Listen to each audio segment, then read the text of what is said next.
بسم اللہ الرحمن الرحیم. السلام علیکم. جمال احمد آپ کے ساتھ ہوں. ABN نیوز آپ دیکھ رہے ہیں. پاکستان کے پرماننٹ جرنلسٹ صدیق جان صاحب میرے ساتھ موجود ہیں. صدیق سر السلام علیکم. وعلیکم السلام. ویلکم. سیاسی معاملات پہ چل رہے ہیں, آئینی معاملات پہ چل رہے ہیں. سیاست پر اگر ہم بات کریں پاکستان کی, صاحبزادہ حامد رضا عمران خان کے بڑے قابل اعتماد ساتھی ہیں, غالباً ترجمان بھی ہیں مذاکراتی کمیٹی کی. انہوں نے کل ایک اسٹیٹمنٹ میں یہ کہا کہ حکومت کو وسوسے آ رہے ہیں اور وسوسے آنے بھی چاہیے ہیں. اب صاحبزادہ کی طرف سے یہ اسٹیٹمنٹ آنا بڑا امپورٹنٹ ہے. اس اسٹیٹمنٹ کا بیک گراؤنڈ کیا ہے؟ پس پردہ کچھ چل رہا ہے جو کہ مذاکراتی کمیٹی کے علاوہ بھی کہیں اور چل رہا ہے؟ دیکھیں, بات یہ ہے کہ صاحبزادہ حامد رضا صاحب کی اس بات کی سمجھ اس لیے آتی ہے کہ انہوں نے تو بعد میں کہا ہے, پہلے تو شہباز شریف صاحب نے کہا ہے کہ مجھے وسوسے آ رہے ہیں, اور پھر ان کے وسوسے آنے کی خبر کی تصدیق بھی ہو گئی جب آپ نے دیکھا کہ حکومت کی وہ اندازہ نہیں تھا اس ملاقات کا جو بیرسٹر گوہر صاحب کی آرمی چیف سے ہوئی. اور پھر جب جیو رپورٹ کرتا ہے, آپ کو پتہ ہے کوئی چیز, تو پھر وہ نون لیگ بہت زیادہ سیریس لیتی ہے, کیونکہ نون لیگ کو پتہ ہے کہ وہ گھر کا چینل ہے, اور وہ یعنی نون لیگ ایمان کی حد تک ان پہ اعتماد کرتی ہے کہ جیو کی خبر صرف ٹھیک ہوتی ہے, باقی تو سب جھوٹ بولتے ہیں. جب جیو پہ یہ خبر رپورٹ ہوئی اور بتایا گیا کہ بیرسٹر گوہر کو پشاور ملاقات کے لیے لے جانے کے لیے ہیلی کاپٹر کا انتظام کیا گیا فوج کی طرف سے, تو یہ کوئی چھوٹی بات نہیں ہے, یہ بہت بڑی بات ہے. جب جیو پہ بیٹھ کے یہ بات کی جائے گی تو اس چیز کا ان کو اندازہ نہیں تھا. دوسری بات ایک اور ہے, وہ بات یہ ہے, نون لیگ ہمیں مسلسل یہ بتایا کرتی تھی کہ ہم تو چاہتے ہیں کہ پولیٹیکل لوگوں سے بات چیت ہو, لیکن مسئلہ یہ ہے کہ آرمی چیف تحریک انصاف کے بہت خلاف ہیں. اور نون لیگ کی طرف سے یہ بتایا جاتا تھا کہ جب آرمی چیف کے سامنے تحریک انصاف یا عمران خان کا نام آیا تو انہوں نے کس طرح سے ریئیکٹ کیا, اور نون لیگ والے تو بہت خوفناک تصویر جو ہے وہ پیش کیا کرتے تھے. بالکل. اب بات یہ ہے کہ بیرسٹر گوہر سے آرمی چیف کی ملاقات ہونا, اور اب چاہے ڈینائی کوئی کرے, لیکن یہ جو میرے سورسز ہیں جو PTI کے اندر, وہ اس بات کو کنفرم کرتے ہیں کہ پولیٹیکل ہی بات ہوئی ہے. اور پھر آپ نے پتہ نا آج کل سوشل میڈیا تو اسپیئر نہیں کرتا, سوشل میڈیا پہ تو چند منٹ میں سارا بیانیہ جو ہے نا لوگ پوسٹ مارٹم کر کے رکھ دیتے ہیں. اچھا, دونوں سائڈوں کی بات آ جاتی ہے سوشل میڈیا پہ, اور اندازہ ہو جاتا ہے کہ کون سی بات میں کتنا دم خم ہے.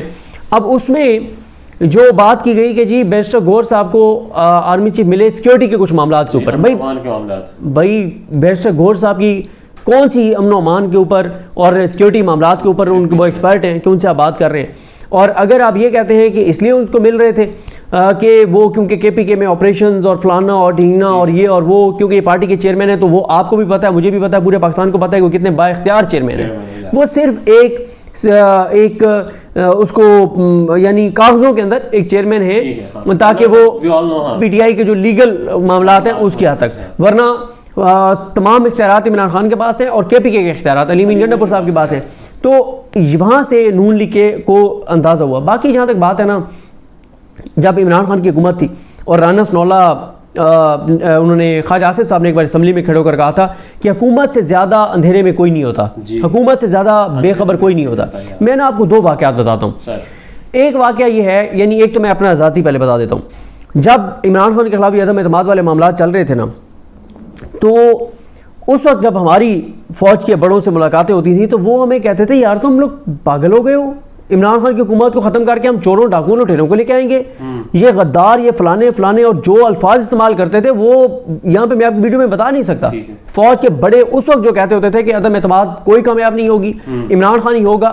اور اس سے پہلے یعنی آرمی چیف نے ایک بار کہا صحافیوں سے ملاقات میں, انہوں نے کہا کہ عمران خان, کیونکہ صحافی نے بہت سوال کیا آرمی چیف سے, وہ ایک کورس تھا اور اس کے آخری دن آرمی چیف سے ملاقات تھی صحافیوں کی, انہوں نے آرمی چیف سے بہت ورکشاپ کے اینڈ میں تھی, انہوں نے آرمی چیف سے سوال کیا جی یہ عمران خان نے یہ کر دیا, وہ کر دیا, تباہ کر دیا, برباد کر دیا, نائل ہیں, نکمے ہیں, مہنگائی بڑھ گئی ہے, بہت اس طرح کی باتیں کی.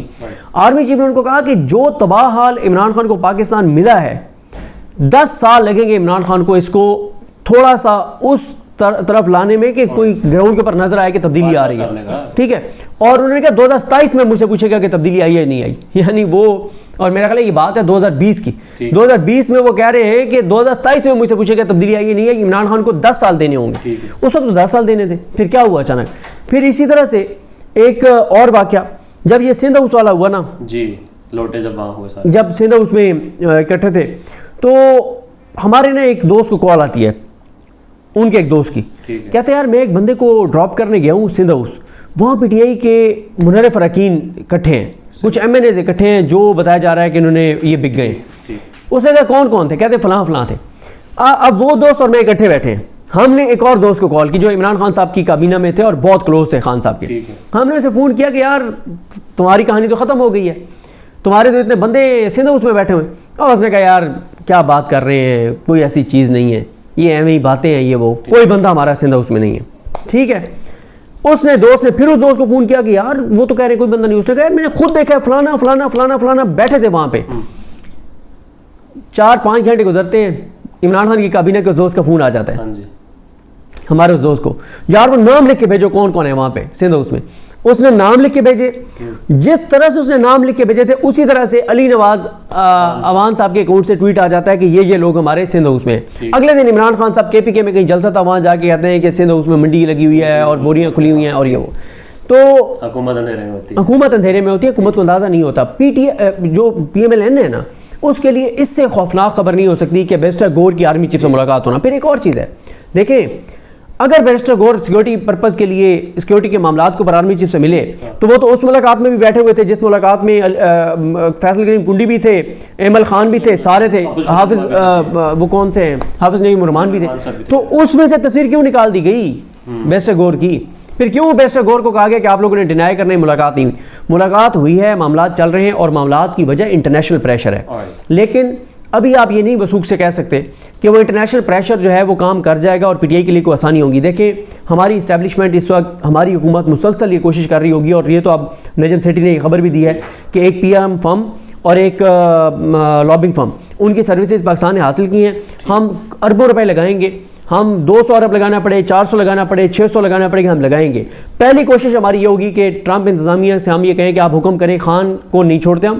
جو ہم اپنے ملک کے اندر لوگوں کے اندر ساتھ کر رہے ہیں وہ ہم جبر بربریت وسطائیت برقرار رکھیں گے. عدالتوں کے ساتھ جو کچھ ہم کر رہے ہیں یہ اسی طرح سے رہے گا. یحییٰ افریدی ہمارا چیف جسٹس پاکستان رہے گا, عامر فاروق زندہ باد, عالیہ نیلم بھی رہے گی. متبادل بتائیں اور ہم آپ کی کیا خدمت کر سکتے ہیں. اور اگر امریکہ نے ہمیں کہہ دیا کہ ٹھیک ہے اگر آپ یہ سارا فسطائیت اور بربریت اپنے ملک میں قائم رکھنا چاہتے ہیں اور عمران خان کو جیل میں رکھنا چاہتے ہیں تو یہ 4-5 چیزیں ان میں سے کوئی 2 چیزیں آپ کر دیں, ہم 5 کی 5 کر دیں گے. ہم 5 کی 5 کر دیں گے. لہٰذا یہ جو مذاکرات کا ڈرامہ چل رہا تھا اس کی وجہ انٹرنیشنل پریشر تھا تاکہ دنیا کو ہم بتا سکیں کہ مذاکرات چل رہے ہیں, چیزیں نارملائز ہم کر رہے ہیں. اور دوسرا مذاکرات کے ڈرامے کی وجہ یہ تھی کہ جو PTI کے اوورسیز جو کچھ کر رہے تھے ان کو ذرا تھوڑا سا اوورسیز ظاہر ہے کچھ انفارمیشن میرے پاس بھی ہے جو وہاں کے دوست بتاتے ہیں, وہ تو باقاعدہ کوئی پلان کر رہے ہیں کہ جیسے یہ سارا معاملہ ختم ہو تو ہم ایک کیمپین سٹارٹ کریں. کوئک ذرا یہ بتائیں, اگر تو گوہر صاحب کی ملاقات ہوئی آرمی چیف سے اور یہی ڈسکشن ہوئی, ظاہر ہے ابھی آل لوگ کی ڈسکشن تو ہی نہیں ہے, حکومت کے ساتھ مذاکرات اب ختم ہونے کی طرف جا رہے ہیں, آپ کو پہلے دن سے یہی یقین تھا کہ یہ ڈرامہ ہے یا پھر مذاکرات کچھ چل رہے تھے؟ مجھے تو پہلے دن سے پتا تھا کہ یہ ڈرامہ ہے, اور دونوں طرف سے ڈرامہ ہو رہے ہیں. دیکھیں حکومت کی طرف سے 100% ڈرامہ تھا اور PTI کی طرف سے 90% PTI کی طرف سے ڈرامہ تھا. اچھا PTI کی مذاکراتی کمیٹی کی بات نہیں کر رہا, جو کمیٹی ہے, کیونکہ اس میں صاحبزادہ حامد رضا بھی ہیں, اس میں علامہ راجہ ناصر عباس بھی ہیں, وہ ہیں. دیکھیں PTI کے اندر جو چابی والے کھلونے ہیں نا, ان چابی والے کھلونوں نے یہ کام کیا. وہ چاہتے تھے حکومت کو, انہوں نے کہا کہ یار مذاکرات کا ڈرامہ شروع کرو, خان ہمیں بیٹھنے نہیں دے رہا, سکون نہیں لینے دے رہا, سانس نہیں لینے دے رہا, یہ کرو, ہم تھک گئے, یہ ڈرامہ شروع کرو تاکہ ہم خان کو کہہ سکیں. خان نے ان کو بار بار کہا کہ یہ ڈرامہ ہے, خان نے بار بار کہا ڈرامہ ہے. خان نے ایک بات کہی آج سے نا کوئی 5-6 دن پہلے, خان نے کہا ذرا جمع تفریق تو کرو ابھی میرے سامنے کھڑے ہو کے, یا چلو جا کے جمع تفریق کر لینا کہ جب سے مذاکرات کی کہانی شروع ہوئی ہے ہم نے کیا کھویا اور کیا پایا, حکومت نے کیا کھویا اور کیا پایا. خان نے کہا ہم نے کھویا ہے. خان نے کہا کہ مذاکرات کے ڈرامے کی وجہ سے انٹرنیشنل پریشر کم ہوا ہے.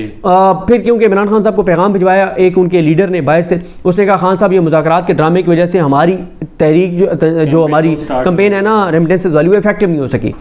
دوسرا عمران خان صاحب نے کہا کہ 26 نومبر کے اوپر بات نہیں ہو رہی, انٹرنیشنل پریشر کم ہو گیا, سوشل میڈیا پریشر کم ہو گیا, سب کو یہ لگتا ہے کہ مذاکرات بڑے اچھے طریقے سے آگے بڑھے ہیں اور ان سے کچھ نکل آئے گا.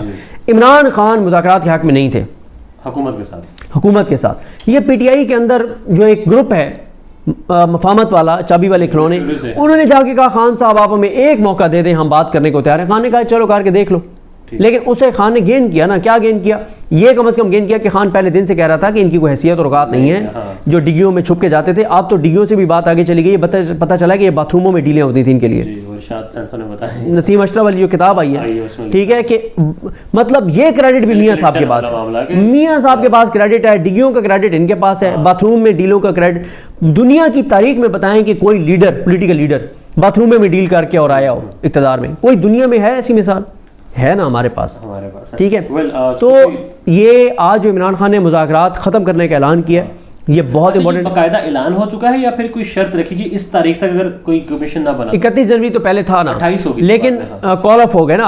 آج تو ویسے گور صاحب نے کہہ دیا کہ عمران خان نے مذاکرات کال آف کر دیے ہیں. اس میں کنفیوژن ہے, لائک وہ کہہ رہے, کچھ کہہ رہے ہیں جی خان نے جو تاریخ دی ہے 28 والی, تب تک اگر کمیشن نہیں بنتا تو نہیں. 31 تک ہے جو ابھی تک آیا ہے, وہ یہ ہے کہ بس اس کو آپ کال آف ہی سمجھیں, کمیشن نہیں, کیونکہ اس کی وجہ یہ ہے کہ انہوں نے نہ یہ 9 مئی پہ کمیشن بنائیں گے, نہ یہ 26 نومبر پہ بنائیں گے. اور دیکھیں اس سے بڑی کیا بات ہو سکتی ہے کہ یحییٰ افریدی آپ کی پسند کا, امین الدین آپ کی پسند کا, جمال خان مندوخیل آپ کی پسند کا, نعیم اختر افغان آپ کو پسند ہے, مسرت ہلالی آپ کو پسند ہے, ٹھیک ہے, عامر فاروق آپ کو پسند ہے, عالیہ نیلم آپ کو پسند ہے. یار ان میں سے کسی پہ مشتمل بنا دو کمیشن, لیکن نہیں بنائیں گے. نہ 9 مئی پہ بنائیں گے, نہ 26 نومبر پہ بنائیں گے. کیوں نہیں بنائیں گے؟ دوسری شرط تحریک انصاف کی یہ ہے, عمران خان کی یہ ہے کہ یہ آپ اس کا ظاہر کمیشن تو اوپنلی ہیئرنگ کرے گا نا. جب اوپن ہیئرنگ کرے گا تو اندر رپورٹرز موجود ہوں گے کورٹ کے اندر, ایک چیز باہر نکل کے آئے گی. میڈیا پہ نہیں چلے گا, جیسے ابھی منصور علی شاہ صاحب کے بینچ کی چیزیں نہیں چل رہی, لیکن سوشل میڈیا تو رپورٹ کرے گا. تو اس لیے نہ یہ کمیشن بنائیں گے. دیکھیں عمران خان کو بڑی کلیئرٹی ہے.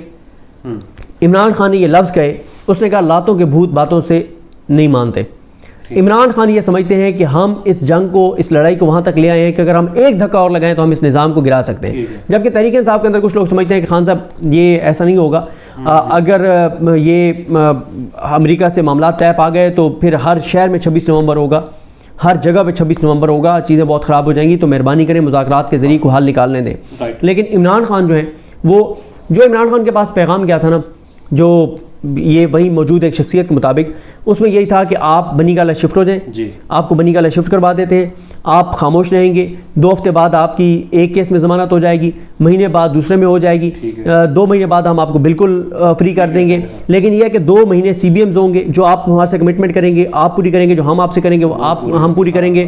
آپ اوورسیز پاکستانی کو روکیں گے, آپ سوشل میڈیا کو تھوڑا سا ڈاؤن کریں گے, اور پھر ایسے ہوگا کہ ہم اس حکومت سے بیساکھیاں لے لیں گے. آپ میں اگر دم خم ہوگا تو آپ حکومت گرا دیجیے گا, الیکشن کی طرف معاملات چلے جائیں گے. لیکن پھر اس کے علاوہ پھر آگے لمبی چوڑی ایک اور وہ ہے خواہشات کی لسٹ ہے کہ آپ یہ نہیں کریں گے, یہ نہیں کریں گے, یہ نہیں کریں گے. وہ خان ابھی تک اس پہ آنے کو تیار نہیں. لاسٹ مذاکرات اب جس طرح ختم ہو چکے, کمیشن تو نہیں بنے گا, تو اوورسیز پاکستانیز اور سوشل میڈیا اب یہ کیا کریں گے؟ خان صاحب کا بڑا اعتماد ہے ان دونوں سوشل میڈیا پر بھی اور اوورسیز پاکستانیز پر بھی. دیکھیں سوشل میڈیا پہ جو کچھ کمپینز ہیں 26 نومبر کے حوالے سے, اس میں بہت شدت آئے گی. ریمیٹنسز والی کال پہ بہت شدت آئے گی, اوورسیز پاکستانیوں کی جانب سے ریمیٹنسز پہ بہت شدت آئے گی. اور اوورسیز پاکستانیوں کا جو پلان ہے کہ انٹرنیشنل ہیومن رائٹس آرگنائزیشنز کو ای میلز کرنا اور باہر پروٹیسٹ کرنا, اور مختلف MPs کو ملنا, مختلف انٹرنیشنل فورمز کو ملنا, عالمی عدالت انصاف میں معاملات لے کر جانا, تو میرا خیال ہے کہ اب ان چیزوں میں بہت شدت آئے گی. وہاں پر پراپر سے عمران خان کی ہدایت پر عمل ہوگا اور کیمپین پراپرلی سٹارٹ ہو جائے گی. بالکل ہوگی سر. ویلکم.